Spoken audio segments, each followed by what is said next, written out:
So I'm going to give you today's green list, and then I'm going to tell you how it got adjusted on television today on the fly by one of the greatest players of all time. First off, the green list is brought to you by Sherwin-Williams.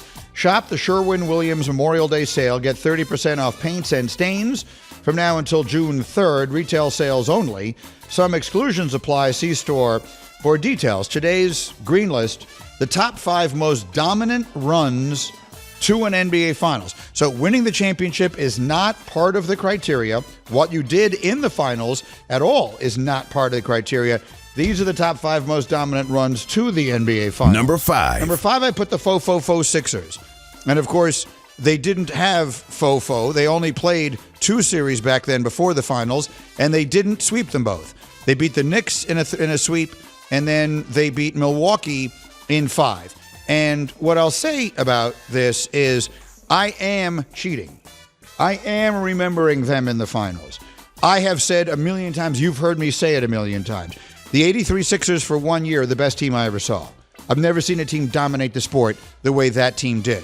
There are 2 teams that I put in separate categories from everybody else because they weren't dynasties.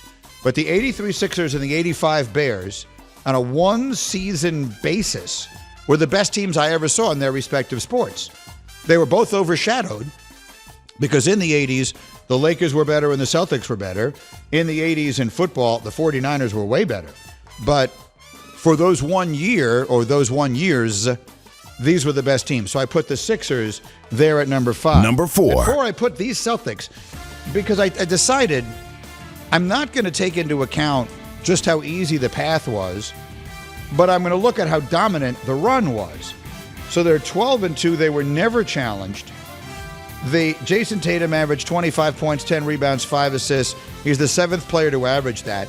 But more importantly, out of their 12 wins, how many of them came by 15 points or more? Wasn't it 6? I mean, their average scoring margin in this postseason is 10. Yeah. It's like a freaking juggernaut. Yeah. Unbelievable. No one has basically played them close. No.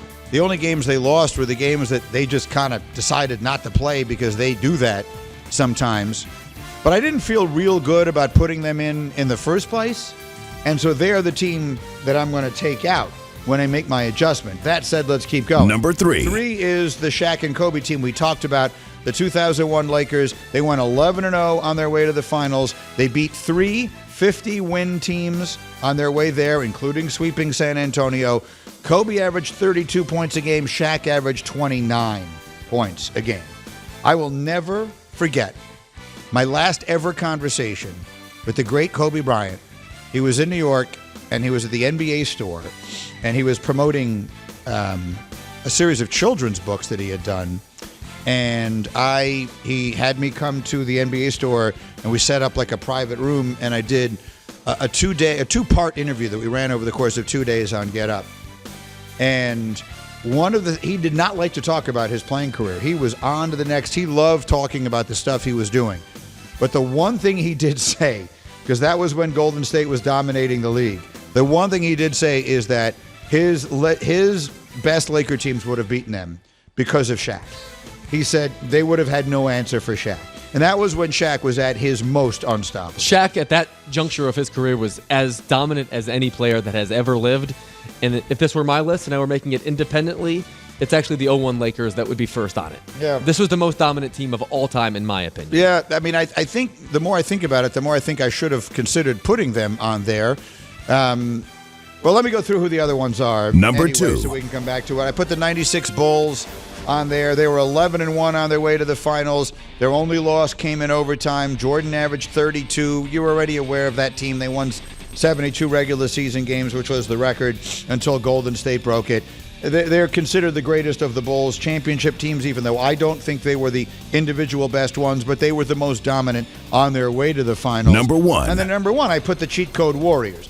The 2017 Warriors, 12-0 on their way to the Finals. 10 of those 12 wins were by double digits. Steph averaged 29, KD averaged 25.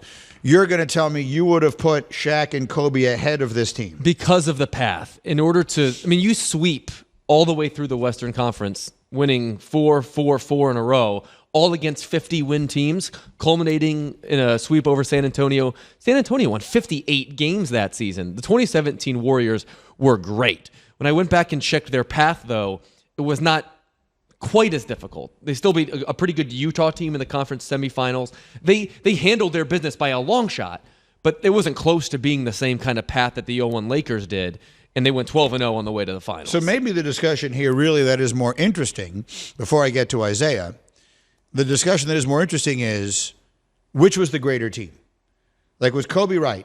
Would his, like, because I wouldn't have expected him to say anything else, and he never engaged. I in that same interview, I tried to get him involved in you versus Michael, you versus Larry, you know, all the historically great stuff, and he gave me great answers, but did not engage in it. The one thing he did want to do is say his Lakers would have beat them, but you wouldn't expect him to say anything different from that. Which do you think were the better teams? Which rules were we playing under? Meaning What era of officiating am I seeing? Well, there were 3 I thought you were going to say the 3-pointers. There were 3-pointers when Shaq and Kobe were winning championships. They just didn't shoot them all the time. Oh, sure. I mean, I think the Warriors would win easily because, I mean, they would be more than happy to let Shaq go 2 at a time. But I think Golden State would have hung 130 points a game against those Lakers teams. I mean, they would have made Shaq look foolish on defense. Like, the math is just it's so working against those Lakers teams. I don't think they could have held up, at least not by the standards of the officiating and the play style today. Well, again, so if you just get, what you can't do is pick them up and have them play the other in their era. Because if you picked up the 2017 Warriors and put them against the 0-1 Lakers in their era, the Lakers would win because the game was more physical and all of that. What you have to do is find a way to just compare them on a neutral court. Neutralize the context. Neutralize the context is exactly the right way to say that. That's good. I think I would go the Lakers because I think that if anyone could guard KD, it would be Kobe. I mean, Kobe would have loved that. Kobe would have loved that challenge. And those Laker teams, look, they also ran one of the most famous offensive systems of all time. Steve Kerr took a little bit of the triangle and a little bit of Phil, thus, which is really Tex Winter, and a little bit of Greg Popovich, and created this offense, this beautiful flowing offense built around the three-point shot that they have done all this winning with in Golden State. But that triangle offense, people can say whatever they want. Oh, it was all Shaq. Oh, it was all Kobe. Oh, it was all Michael and Scotty.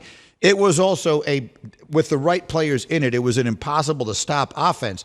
And yes, you may be going 2 at a time, but when you're shooting the percentages that Shaq would be shooting then, that will make up for it. When you take a lot of threes, you're also going to miss a lot of shots. Fair enough. In 2017, the Warriors owned a net rating in the playoffs of plus 12.9, excuse me. Per 100 possessions, that team outscored its opponent by 12.9 points.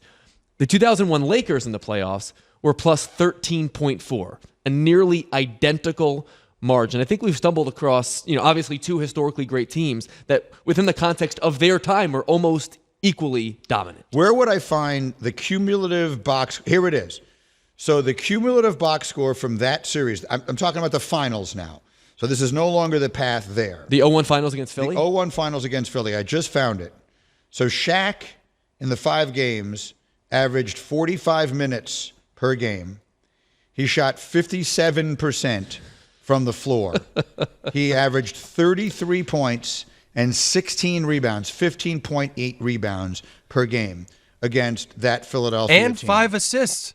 And 5 assists. And 3.4 blocks. Yeah. 3. Oh, that's a big number. He destroyed the Sixers. He destroyed I remember every game well. So who's guarding Shaq? Are we putting... Dikembe Mutombo was guarding Shaq. No. Like, who from the 2017 Warriors is guarding Shaq?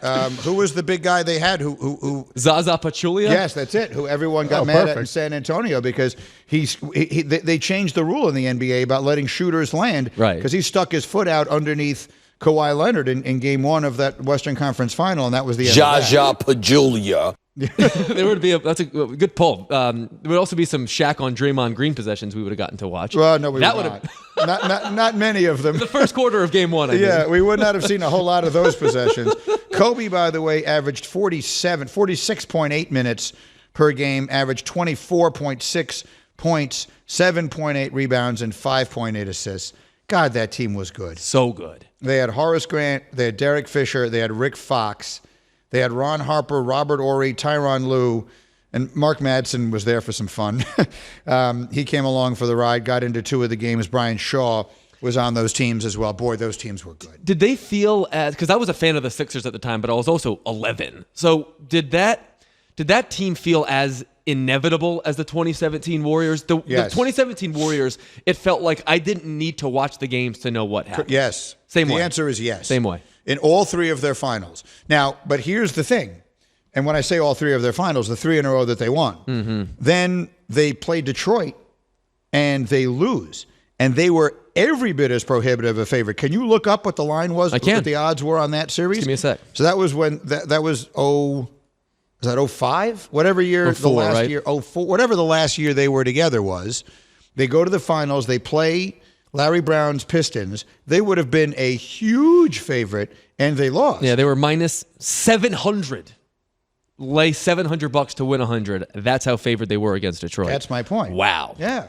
It felt just as inevitable then, and they lost. That was Gary Payton, Karl Malone, Yes. a couple of ring chasers, Kobe, right? Shaq, Of course. all of that. I'm just thinking of the additions on those teams. That That's was the wild. ring chasers. Well, anyway, just to finish up the green list topic, so we did that on TV in a first hour of Get Up this morning, and about 5 minutes after we did it, I get a text from Isaiah Thomas that says, 1988 Pistons, 63-19 during the regular season, 15-2 during the playoffs. The members of that team did not care about themselves, but rather every single one of their teammates. Arguably the best defensive team in history. By the way, good morning. That's the text that Isaiah Thomas sent to me. And if you think about it, the teams that they beat, that was when they beat the end of the Larry Bird era. Who did they, right? They swept Boston, yeah. Then they beat the Bulls. Then they swept Milwaukee. And then they beat the Bulls in 6. That's right. That was the sequence. Yeah. And then they swept the Lakers. Then they swept the Lakers. I mean, that is an all-time great team. Now, they swept a Laker team that was playing without Magic Johnson and Byron Scott, both of whom got hurt in that and did not play in the final.